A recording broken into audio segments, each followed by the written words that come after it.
Oh, ayan ha, naka-seatbelt na ako. Alam nyo na, bata-bata yung asawa.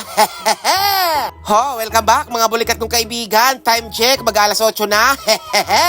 Bago nga ako pumasok ng opisina, hayan, nagpasundo si Macy's dito sa airport. Kaya naman, susunduin natin siya. Alam nyo na, baka magalit. Naku po, kabilang kwarto ang tulog natin. Bago nga pala ako pumasok ng opisina, dumiretso muna ako dito sa airport para sunduin natin ang asawa. Siyempre, mag-aantay tayo na pagbaba ng aeroplano. Ikaw naman. Kita mo. Di ba kayo, Bong? Oo eh. Mainit dito sa Pilipinas. Ha? Mainit ba? Pumisan eh.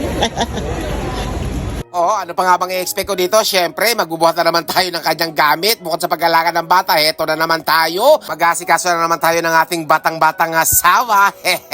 Alam mo na, kailangan natin sundin ito. At pagkatapos nga, kinuha ko ng aming sasakyan para naman hindi ako mahirapan sa pagbubuhat ng mga gamit. O, diba?